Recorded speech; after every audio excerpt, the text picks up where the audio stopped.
En otras noticias, fue asesinada Griselda Blanco, conocida como la reina de la cocaína en Colombia. Para muchos ya es una leyenda por su sangriento estilo de venganza y su frialdad para acabar con decenas de personas en Colombia y Estados Unidos. En estos momentos las autoridades investigan todo este caso para dar con los móviles del hecho. 3 de septiembre de 2012. El día que murió Griselda Blanco.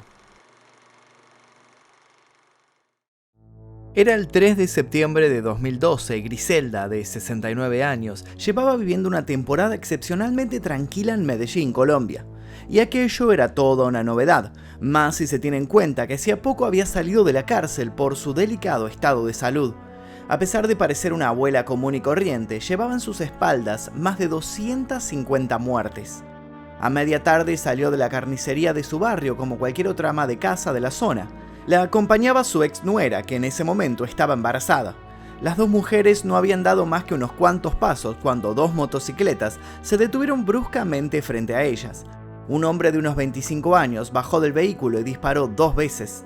Luego se dieron a la fuga mientras la multitud comenzaba a golparse alrededor de las víctimas. La ex nuera de Griselda comenzó a gritar mientras en la distancia se escuchaban las sirenas acercarse. En su lecho de muerte, debido a los 2 impactos de bala, Griselda no se inmutó. Ella sabía muy bien por qué había recibido esas balas. Pero no nos adelantemos. ¿Quién fue específicamente Griselda Blanco? ¿Es cierto que fue ella quien le enseñó a Pablo Escobar todo lo que tenía que saber del negocio de la droga? ¿Ella fue la verdadera patrona del mal? Bueno, de eso vamos a hablar en este informe, de eso y de otras tantas cosas. Antes de continuar, me gustaría que me contaran si conocían la historia de Griselda Blanco. ¿Ya vieron la recreación de su vida que hizo Netflix en su serie? For the last 3 years, Griselda Blanco has owned Miami, distributing cocaine. Los leo en los comentarios y ahora sí, comencemos. Esa mujer no caminaba como la novia de nadie. Pues, ¿cómo caminaba? Como la jefa.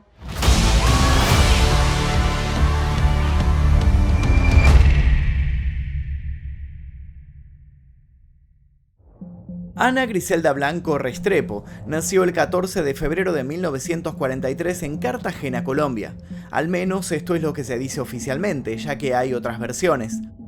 Uno de sus hijos, Michael, asegura que en realidad la que sería la reina del narcotráfico en su país natal nació en la ciudad de Santa Marta. A los 12 años, Griselda ya perfilaba para ser una persona muy particular. Sin ir más lejos, a esa edad, mientras otros niños se divertían jugando a las calles o mirando caricaturas, ella cometía su primer asesinato. La víctima, un niño de 11 años al que secuestró junto a su pandilla. El plan era pedir un rescate y obtener unos cuantos billetes en el intercambio. Sin embargo, como la familia del muchacho no reaccionó con suficiente rapidez al pedido, Griselda tomó la drástica decisión de dispararle entre los ojos. Este accionar impulsivo e impredecible volvería a repetirse a lo largo de su vida en unas cuantas ocasiones. Impune tras su primer delito, a mediados de la década del 50, Griselda se instaló con su madre, Ana Lucía Restrepo, en la ciudad de Medellín. No fue un viaje feliz. Madre e hija escapaban de los abusos del padrastro de Griselda. La violencia doméstica era brutal y el hombre cruzó todo límite cuando agredió sexualmente a la chica. Instaladas en su nuevo destino, ambas mujeres comenzaron a trabajar como meseras en un área del centro de la ciudad conocida como Lovaina. Se trataba de una zona repleta de bares y con un alto grado de prostitución. Trabajar en un vecindario así no era sencillo, y el lugar que habían conseguido para vivir no era mucho mejor. Habitaban en una casa en el barrio de Antioquía, que en aquel momento era un refugio de ladrones, atracadores y toda clase de delincuentes menores. Se cree que fue allí donde surgieron las primeras organizaciones de menudeo de sustancias ilegales. Surgieron también allí las tan conocidas mulas. Ana Lucía comenzó una relación con un hombre que frecuentaba su hogar, y ese fue un hecho que también le trajo problemas a su hija. Este hombre también abusó de ella en varias oportunidades, hasta que Griselda tomó la decisión de fugarse. Fue en ese momento en el que conocería al que sería su primer marido, Carlos Trujillo. Carlos era un falsificador de documentos, y con él tuvo 3 hijos, Dixon, Uber y Osvaldo. Griselda utilizó el apellido del hombre durante el resto de su vida, aunque muchos aseguran que no se trató de una muestra de amor o de devoción. Incluso cuando Carlos murió a comienzos de la década del 70, corrió el rumor de que había sido la propia Griselda quien había ordenado su muerte. La historia oficial dice que la causa del fallecimiento fue una avanzada cirrosis. En esos años Griselda era apenas una adolescente y para complementar sus pobres ingresos como mesera, comenzó a involucrarse en actividades ilegales. Junto a otros vecinos del barrio comenzó su carrera como carterista, algo que no dudaba en aplicar con los clientes de los bares de Lovaina. Y así fue como entre un trabajo honesto y otro criminal, conocería al que sería su segundo esposo, Alberto Bravo. Alberto Bravo era a primera vista lo que cualquier lugar se consideraría como un excelente partido. Miembro de una familia muy adinerada de la ciudad, era habitual verlo recorriendo las calles céntricas, los bares y los prostíbulos montado en un lujoso automóvil. Pero no era solo el dinero de su familia lo que le permitiría llevar ese estilo de vida. Obtenía unos cuantos fajos de billetes, importando de manera ilegal desde Panamá y Estados Unidos toda una serie de artículos de lujo, ropa, bolsos, electrodomésticos, licores y perfumes caros que eran imposibles de conseguir en Colombia. Como se imaginarán, vendía todos estos artículos a otras personas pudientes de su círculo cercano y a profesionales en ascenso que necesitaban proyectar una imagen de éxito. Todos pagaban los lujos que Alberto les ofrecía en cómodas cuotas. Alberto era conocido en los ambientes de la alta clase como pirringuis, y muy pocos eran los que sabían su más oscuro secreto. Y es que el contrabando de artículos de lujo era apenas una pantalla.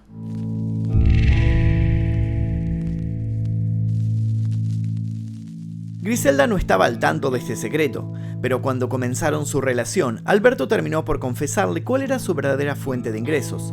A través de una enfermera que trabajaba en un hospital local, Alberto podía acceder a un excedente de cocaína que una empresa alemana distribuía de forma legal en Colombia para uso intrahospitalario. Esta sustancia se aplicaba como anestésico para aliviar el dolor en pacientes terminales. De esta manera sus viajes a los Estados Unidos, donde contrabandeaba su mercancía regular, eran aprovechados para llevar pequeños tubos llenos de polvo blanco de máxima pureza, por la que los americanos pagaban altísimos precios. A su manera, Griselda era una gran emprendedora y decidió ayudar a su enamorado. Aunque sería injusto decirlo así, lo cierto es que convirtió una operación menor en un gran negocio millonario. La mujer comenzó a utilizar lo que más tarde se conocerían como las mulas de la cocaína, es decir, a personas que llevaban personalmente la droga a su destino escondiéndola en fajas, maletas de doble fondo, las suelas de los zapatos y hasta en la ropa interior. A finales de la década del 60, Griselda y sus hijos se instalaron en Queens, el barrio más latino de Nueva York. No mucho después se radicaron en Miami y allí la mujer decidió dar inicio a una operación de gran escala para trasladar marihuana colombiana y cocaína a los Estados Unidos. Y no se anduvo con pequeñeces. En ese entonces comenzó a utilizar una flotilla de aviones a través de su sociedad con José Antonio Pepe Cabrera, quien más tarde sería conocido como las alas del cártel de Medellín. De ser una mesera en un barrio de mala muerte a lo largo de los siguientes 5 años, ella y su esposo coordinaron un mega operativo que les terminaría significando ingresos de hasta $80 millones al mes. Esto les permitió llevar una vida de lujo y desenfreno, con docenas de autos último modelo y fiestas que duraban hasta 7 días seguidos. Pero, como suele decirse, el crimen no paga. En 1975, la que ya era conocida como la madrina del narcotráfico colombiano en Estados Unidos, tuvo que enfrentar cargos criminales, al igual que 2 docenas de hombres que pertenecían a su organización. Pero su regreso al país no fue solo para escapar de los tribunales norteamericanos. Sabía que alguien la había traicionado y necesitaba vengarse.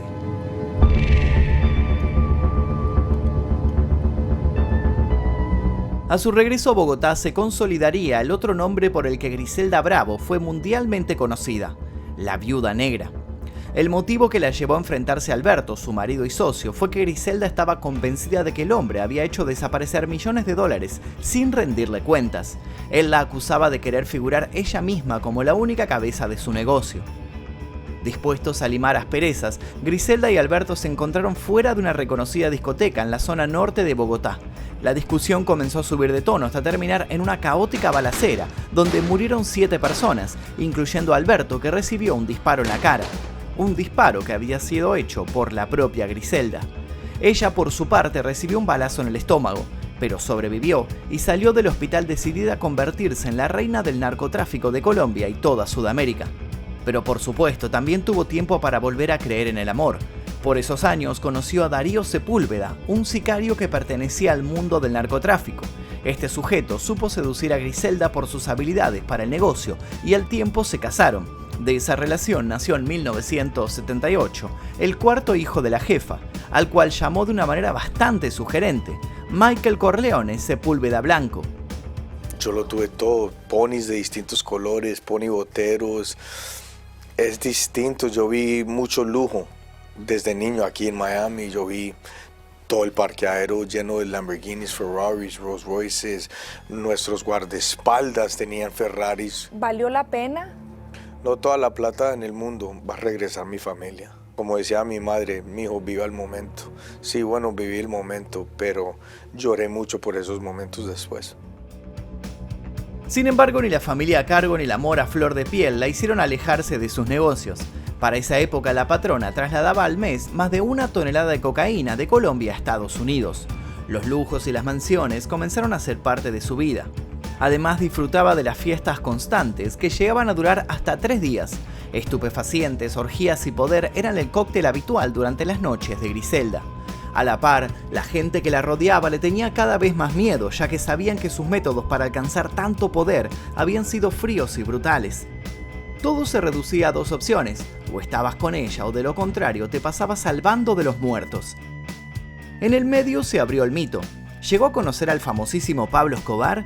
¿Llegaron a ser socios? No hay una versión clara sobre esto, aunque todo parece indicar que Pablo Escobar y Griselda Blanco eran enemigos.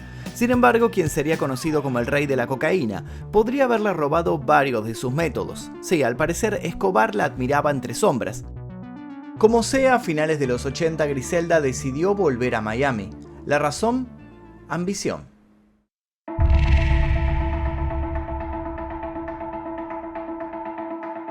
Para contextualizar, Miami se había convertido en una de las ciudades más violentas de Estados Unidos. Para 1981 se habían registrado 621 homicidios, todos relacionados con drogas y problemas raciales. El departamento de policía también había quedado obsoleto ante la intensa demanda de casos por resolver. Los cuerpos se apilaban sin control, ya que nadie se quería acercar para no involucrarse con el cártel. Por este motivo tomaron una decisión que para muchos fue cuestionable. La oficina forense tuvo que alquilar camiones congeladores para almacenar los cadáveres que recibían diariamente. El pedido formal se lo realizaron a una famosa cadena de hamburguesas. Cuando Griselda quiso reactivar sus acciones en Miami, se encontró con que otros narcos le habían ganado parte de su territorio. Pero pese a eso, logró levantar su imperio nuevamente con la ayuda de una situación inesperada: la inmigración cubana. Este movimiento de casi 125.000 personas que arribaron a las costas de Florida fue llamado el Éxodo de Mariel. Esto se debió a que tras una serie de confusos episodios, Fidel Castro anunció que se abriría el puerto Mariel, ubicado a unos 40 kilómetros de La Habana, para todos los que quisieran huir del país. Obligando al pueblo por ir en contra de sus principios y y darle golpe a sus propios hermanos porque quieren emigrar, que es una cosa que es inconcebible. Si un individuo quiere salir del país, ¿qué le importa a quién lo que él haga? Así fue que cientos de cubanos arribaron a Miami, pese a que Estados Unidos los llamó indeseables y los tildó como un peligro para la sociedad. Griselda los recibió con los brazos abiertos, los reclutó y les dio ocupaciones que respondían a su organización criminal. Algunos fueron sicarios y otros distribuían la mercancía por el territorio de Miami. De esta manera Griselda había logrado afianzar el negocio, pero a medida que se expandía, sus enemigos empezaron a pisarle los talones. Dentro de estos enemigos estaba la DEA, la Administración de Control de Drogas. Las presiones estaban abrumando a la mujer, que no tardó en verse acorralada en varias ocasiones. Por la tensión y los problemas en el cártel, su matrimonio se terminó comprometiendo. Las peleas con Sepúlveda se habían vuelto insoportables para ambos, pero él intentó velar por el bienestar de su hijo y cumplió con la amenaza que le realizaba a diario a Griselda. Dicha amenaza era clara: cuando se fuera se llevaría a su hijo lejos de ella. Michael tenía apenas 4 años cuando su padre se lo llevó a Colombia. Al enterarse de esto, la jefa tomó cartas en el asunto. Como era costumbre en ella, contrató unos sicarios para que fueran a buscar al pequeño y a su progenitor. El resultado: días después, Sepúlveda fue asesinado a sangre fría frente al rostro de Michael, quien luego fue llevado junto a su madre, que lo esperaba con un abrazo. Las cosas parecían encarrilarse para la hábil criminal, pero pronto todo cambiaría, y es así como nuestra historia vuelve al principio.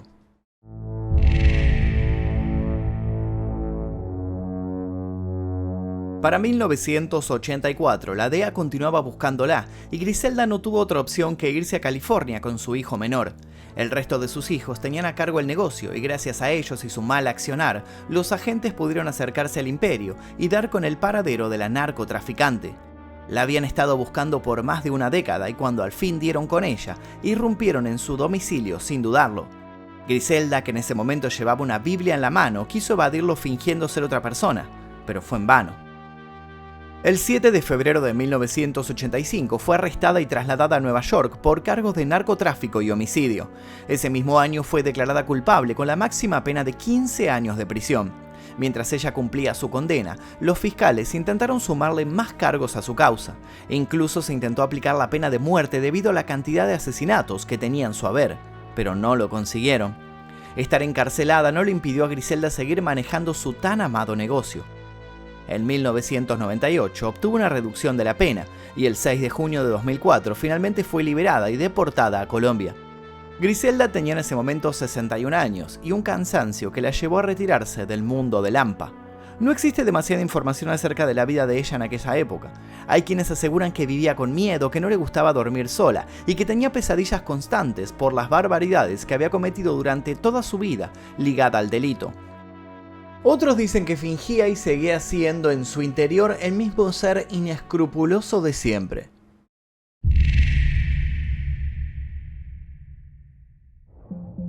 El 3 de septiembre de 2012, Griselda fue a realizar unas compras a la carnicería Cardizo, en la calle 29 de la ciudad de Medellín. 300.000 pesos colombianos fue lo que Griselda Blanco pagó en el local. Todas las demás cuentas que le quedaban por saldar le serían cobradas minutos más tarde. Aunque nunca llegó a saberse quién ordenó su ejecución, los 2 disparos en la cabeza terminaron con la carrera delictiva de esta mujer, que solo conoció la violencia en todas sus formas a lo largo de su vida. Uno de los disparos entró por un hombro y atravesó la clavícula izquierda. El otro, el disparo fatal, entró cerca de su ojo derecho, destrozó el cerebro a su paso y salió por el cuello. Nadie dudó de que se trató de un ajuste de cuentas. Griselda tenía incontables enemigos y en una especie de justicia poética, los sicarios que la abatieron en plena calle utilizaron el mismo sistema con que la viuda negra había sacado de en medio a cualquiera que se oponía a su voluntad. Griselda Blanco falleció a causa de las heridas de bala en la sala intermedia de Belém. Tras su partida, su historia comenzó a contarse a lo largo y a lo ancho del mundo.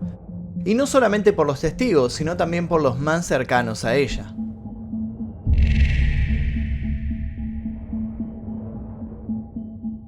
Max Mermelstein, uno de los pilotos que trabajaban habitualmente con la organización de Griselda y que más tarde se convertiría en un informante de las agencias de inteligencia americana, dijo que otros mataban porque tenían que hacerlo, pero que Griselda mataba porque lo disfrutaba. Según él, era la persona más malvada que había conocido y tenía una mirada fuera de lo común. En sus ojos se veía la muerte. Los testimonios de otros empleados de Griselda no son muy diferentes. Siempre se remarca que ella no perdonaba a nadie. El espiral de descontrol puesto en marcha por la mujer también se cobró la vida de 3 de sus 4 hijos. Dixon, su hijo mayor, cumplía condena y fue acribillado muy poco después de salir en libertad en 1992. Se sabe que Uber murió en prisión presuntamente por un ajuste de cuentas y Osvaldo murió a manos de un grupo de sicarios en un establecimiento de boliche. Su hijo menor, Michael Corleone, aún está con vida después de sobrevivir a 7 atentados en su contra. Vive en Estados Unidos junto a su esposa Mary y sus 3 hijos. Michael fue alejado del oscuro modo de vida de su madre por Darío, su padre. Pero Darío se sumaría a la lista de quienes se atrevieron a contradecir a la viuda negra, aun cuando vivía. Fue asesinado en Medellín por 2 hombres vestidos con uniformes de policía. Aunque no ha llegado a comprobarse, se da por descontado que Griselda Blanco fue quien ordenó esta muerte. El éxito de la miniserie de Netflix Griselda ha traído nuevamente el caso de la madrina a la actualidad. El producto ha sido un éxito mundial, pero ha traído también algunas polémicas. Michael Corleone, por ejemplo, intentó evitar que él mismo se estrenara. Sus reclamos se basan en que la producción de Netflix en ningún momento lo tuvo en cuenta para participar de la serie. Nunca se le consultó sobre el contenido de la misma, aunque él asegura que la plataforma de streaming utilizó como referencia las entrevistas que él ha dado a lo largo del tiempo, y es por esto que ha entablado una demanda. Según algunos medios, Michael Corleone habría exigido a la productora una compensación de $50.000 por el uso no autorizado de su imagen y el retrato de su familia. La indiscutible crueldad de Griselda Blanco, probablemente una psicópata, ha impactado recientemente a todos aquellos que entraron en contacto con su terrible historial. Se trata del retrato de lo peor de una sociedad y de una época. El trágico final de la mujer, a su vez, nos deja en claro una cosa. Hay veces en que uno no puede escapar de su destino, pero ¿qué pasa cuando se combate al fuego con más fuego? Hoy día el crimen organizado y el narcotráfico están lejos de ser cosa del pasado.